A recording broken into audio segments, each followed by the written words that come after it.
दोस्तों, स्वागत है आपका। दोस्तों, चीन के चांगचू नामक प्रदेश में एक मठ था जहाँ के महंत काफ़ी ज्ञानी और कर्मठ थे। एक दिन उन्होंने अपने शिष्यों को बुलाकर मठ के लिए भगवान बुद्ध की एक मूर्ति बनवाने की इच्छा प्रकट की। महंत बोले, इस कार्य के लिए आप घर घर जाकर धन संग्रह कीजिए, किसी से बलपूर्वक धन मत लीजिए। जो इच्छा वह खुशी से दे उसी से लीजिए। शुभ कार्य हेतु धन संग्रह भी शुद्ध तरीके से होना चाहिए। सभी शिष्य अलग अलग दिशाओं में धन संग्रह हेतु रवाना हो गए। इसी प्रक्रिया में एक शिष्य को किन्नू नाम की एक बालिका मिली। उसके पास एक सिक्का था। जब उसे भगवान बुद्ध की प्रतिमा निर्माण के विषय में चल रहे धन संग्रह के बारे में पता चला तो उसने श्रद्धावश वह एकमात्र सिक्का दान करना चाहा, किंतु शिष्य ने सिक्के को अति तुच्छ समझकर लेने से इनकार कर दिया। कुछ दिन बाद सभी शिष्य धनराशि लेकर मठ में एकत्रित हुए। महंत ने मूर्ति का निर्माण आरंभ करवाया, किंतु अथक प्रयास के बाद भी मूर्ति संपूर्ण नहीं हो पा रही थी। कोई न कोई कमी रह जाती थी। इस पर महंत को संदेह हुआ। उन्होंने शिष्यों से धन संग्रह के बारे में पूछा। सभी ने बारी बारी से अपने अनुभव सुनाए। इसी क्रम में जब तीननु नाम का प्रसंग आया तो महंत पूरी बात समझ गए। उनके आदेश से वह शिष्य उस बालिका के पास गया और क्षमा मांगते हुए उसके एकमात्र सिक्के को आदरपूर्वक ले लिया। धातुओं के गोल में उस सिक्के को आदरपूर्वक ले लिया। धातुओं के गोल में उस सिक्के को मिला देने पर सहज ही एक सुंदरतम मूर्ति का निर्माण हो गया। यह कथा श्रद्धापूर्ण दान की महानता को प्रस्थापित करती है। दान भले ही अल्प मात्रा में किया जाए, किंतु यदि वह संपूर्ण श्रद्धा भाव से किया गया तो जरूर सार्थक रूप में प्रतिफलित होता है और असीम पुण्य का सृजन भी करता है। दोस्तों, मगध राज्य का राजकुमार श्रोण बेहद उन्नत था।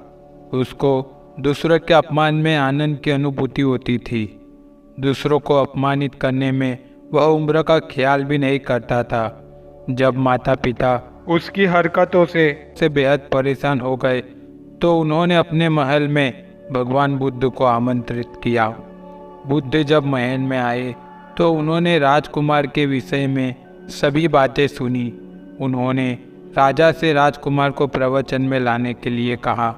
श्रोण अपने पिता के साथ आया और प्रवचन की समाप्ति पर वह बुद्ध के चरणों में लौट गया। बुद्ध के वचनों से प्रभावित होकर वह बुद्ध धर्म में दीक्षित हो गया। उसका जीवन पूर्णतः बदल गया। कुछ समय बाद उसने प्रायश्चित करने के लिए अन्न जल का त्याग कर दिया। उसके इस कठोर प्रण के विषय में जब भगवान बुद्ध को ज्ञात हुआ तो वे उसे देखने आए। उन्होंने स्नेहपूर्वक उसके मस्तक पर हाथ रखा और बोले, श्रोण, अन्न जल के त्याग के चलते तुम्हारा स्वस्थ शरीर गिरता जा रहा है। तुम संगीत के जानकार हो, अतः उससे जुड़े मेरे एक प्रश्न का उत्तर दो। क्या वीणा के तार ढीले करने पर उससे स्वर लहरी फूटती है? श्रोण ने जवाब दिया, नहीं भगवान। बुद्ध ने पुनः प्रश्न किया, तब तो तारों को खूब कसना पड़ता होगा। श्रोण बोला, नहीं, अधिक कसने से तार टूट सकते हैं। तब तथागत बोले, वीणा से मधुर संगीत निकालने के लिए उसके तारों को न तो अधिक ढीला रखना चाहिए और न ही अधिक कसना चाहिए। इसी प्रकार हमारा जीवन भी एक वीणा की तरह ही है, जिसे भली भांति चलाने के लिए सभी वस्तुओं का पूर्ण त्याग उचित नहीं है। श्रोण ने कठोर प्रतीक्षा से मुक्ति ले ली और सहज जीवन जीने लगा।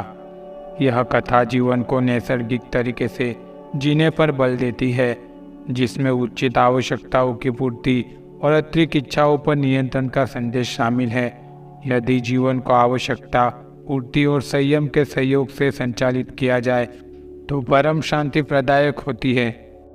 दोस्तों, गौतम बुद्ध को उनके अनुयायी यदि स्नेह से कहीं बुलाते तो वे अवश्य जाते। फिर जब बुद्ध पहुंचते तो श्रोताओं की भारी भीड़ उमड़ पड़ती। बुद्ध के वचनों में जो अमृतत्व होता था उसका पान करना सभी को प्रीत कर लगता था। उनके उपदेशों में ऐसा कुछ अवश्य होता था जिससे गंभीर समस्याएं सुलझ जाती और कुछ न कुछ सार्थक भी प्राप्त होता। एक गरीब किसान गौतम बुद्ध का बहुत बड़ा भक्त था। एक दिन वह बुद्ध के पास आया और अपने गांव आने का आग्रह किया।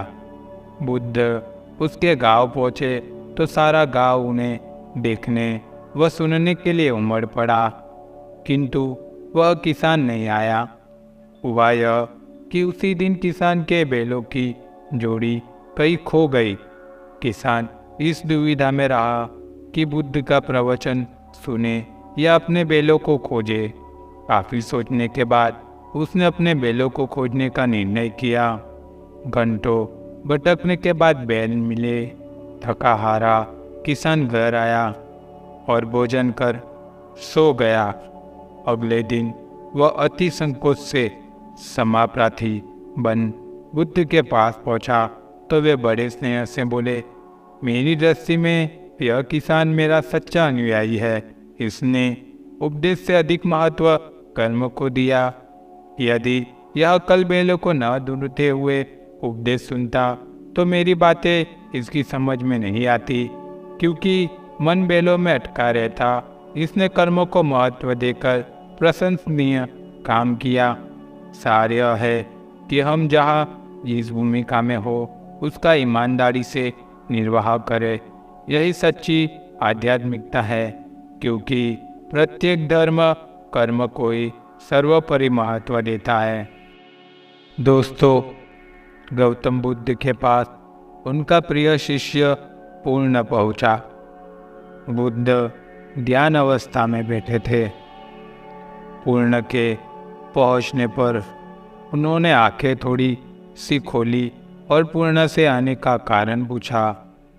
तो उसने कहा, मैं धर्म प्रचार के लिए जाना चाहता हूँ, आपकी आज्ञा चाहिए। बुद्ध मुस्कुराए और कहा, पूर्ण, धर्म की राह बहुत मुश्किल है। तुम लोगों को अच्छी बातें बताने जाओगे और लोग तुम पर नाराज होंगे। हो सकता है कि अपशब्द भी कहे। इस पर पूर्ण ने कहा, कोई बात नहीं, मैं यह सोचकर उनकी बातों पर ध्यान नहीं दूंगा कि उन्होंने अपशब्द ही कहे, पिटाई तो नहीं की। बुद्ध बोले, हो सकता है कि कुछ लोग हाथ उठा दे। पूर्ण ने कहा, तब तो मैं यह सोचकर उन्हें क्षमा कर दूंगा कि उन्होंने मुझ पर शस्त्रों से प्रहार तो नहीं किया। बुद्ध बोले, हे पूर्ण, हो सकता है कि कुछ लोग तुम पर शस्त्रों का भी उपयोग करें। पूर्ण ने उत्तर दिया, तब तो मैं यह सोचकर उनके प्रति कोई प्रतिकार की भावना नहीं रखूंगा कि उन्होंने मुझे मारा, पर जान से तो नहीं मार डाला, मुझे जीवित छोड़ दिया। बुद्ध ने फिर कहा, और यदि तुम्हारे प्राणी ले लिए तब? पूर्ण ने तत्क्षण सिर झुकाकर कहा, तब मैं उनका आभारी रहूंगा कि उन्होंने धर्म के मार्ग पर मेरे प्राणों का उत्संग करने में मेरी सहायता की। मैं उनके प्रति कृतज्ञ रहूंगा। तब बुद्ध ने आंखें खोली और आशीर्वाद देकर अनुमति दी तथा पूर्ण से कहा, अब तुम धर्म प्रचार करने के पात्र हो। जो किसी में भी कोई दोष न देखे वही सच्चा है। अच्छाई के मार्ग पर चलना बहुत मुश्किल काम है। जो इस राह पर चलता है उसके मार्ग में अनेक बाधाएं आती है, लेकिन जो व्यक्ति किसी में भी दोष न देखे, वही बाधाओं को सहजता से पार कर अपने लक्ष्य को पूरा कर पाता है।